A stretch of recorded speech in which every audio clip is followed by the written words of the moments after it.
मेरे प्रिय देशवासियों, आज मुझे बड़ी ही खुशी हो रही है कि हमारे प्रिय उपासक, आदरणीय उपासक डॉक्टर के.पी. चौधरी जी, जो कि SC/ST माइनॉरिटी महासंघ यानी कर्मचारी महासंघ है, उनके ये महासचिव भी हैं और देश विदेश में इनकी चर्चा ही नहीं, बल्कि सब जानते हैं, परिचय के मोहताज नहीं हैं। और इसके बावजूद भी अभी हमें एक बहुत अच्छी खुशखबरी मिली है कि इन्होंने बहुत जल्द ही एक पार्टी ज्वाइन की है, लोक जनशक्ति पार्टी, जो कि हमारे आदरणीय रामविलास पासवान जी की पार्टी है। और वो इस दुनिया में नहीं रहे, उनसे मेरे गुरुजी का भी बड़ा अच्छा लगाव रहा। एक दो बार मुझे भी मिलने का उनसे बहुत अच्छा मौका मिला था।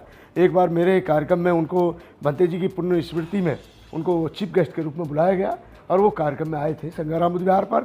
जब से हमारा उनसे लगाव भी था, अब इस दुनिया में नहीं है, लेकिन उनके सुपुत्र ने पार्टी की कमान संभाली हुई है, आदरणीय माननीय चिराग पासवान जी ने।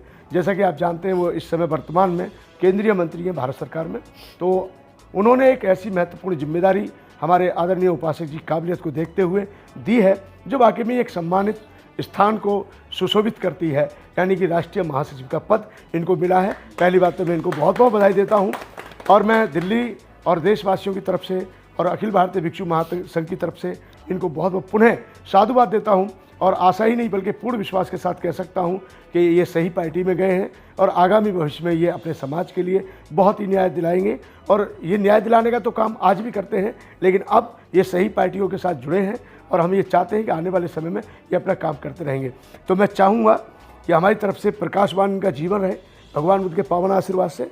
और हमारे सुख दुख के साथी भी हैं। दिल्ली बोध गया की पावन धरती पर ज़मीन ली गई है और इस समय इन्होंने हमारे उस बिहार के मुद्दे को देखते हुए भी बहुत अच्छा कदम उठाया है और ये हमारी तरफ से इनको आशीर्वाद के रूप में है। और दूसरा साहब, बाबूजी आप पगड़ी पहना के स्वागत कीजिए साहब का। और हमारे क्या नाम है सर आपका? आर के सिंह जी हैं, बड़ोदरा से हैं, ये गुजरात संकल्प भूमि से हैं। बहुत बहुत साधुवाद। राम खिलाड़ी बोध जी,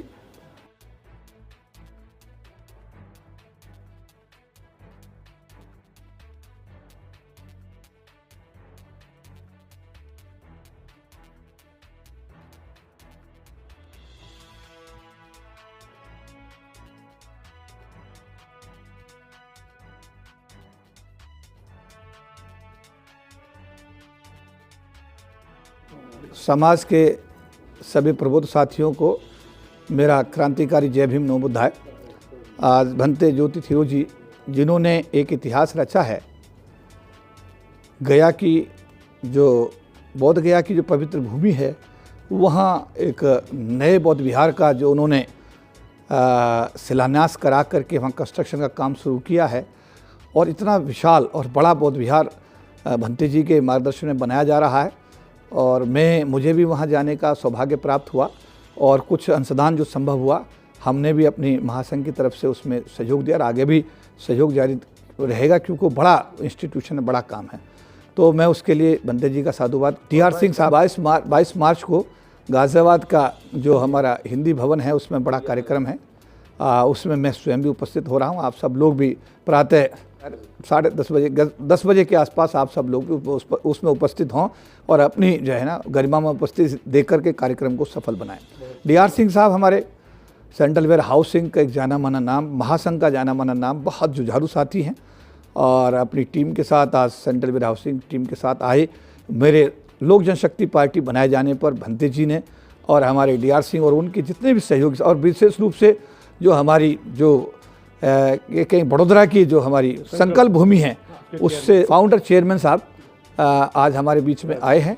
आर के सिंह साहब फाउंडर चेयरमैन जो संकल्प भूमि के, वो भी आज हमारे बीच में आए हैं। इतनी दूर से मैं आप सभी का धन्यवाद करता हूं, साधुवाद करता हूं। मुझे राष्ट्रीय महासचिव के रूप में जो चिराग पासवान जी द्वारा लोक जनशक्ति पार्टी का राष्ट्रीय महासचिव बनाया गया है, मेरी ये कोशिश होगी आप सबका सहयोग लेकर, आप सबका मार्गदर्शन लेकर कि पार्टी के माध्यम से या सरकार में जो भागीदारी है लोक जनशक्ति की है, उसके माध्यम से समाज के हर व्यक्ति को न्याय मिले और आने वाले दिनों में हम एक समता मूलक समाज का जो सपना बाबा साहब अम्बेडकर काशीराम जी ने देखा है, हम उसको मतलब ये है कि ज़मीनी स्तर पर स्थापित करें और समाज के अंतिम व्यक्ति को न्याय दिलाने की कोशिश करें। आप सब लोग आए, आपने मेरा अभिनंदन किया, आप सभी का बहुत बहुत आभार, धन्यवाद। जय भीम नमो बुद्धाय।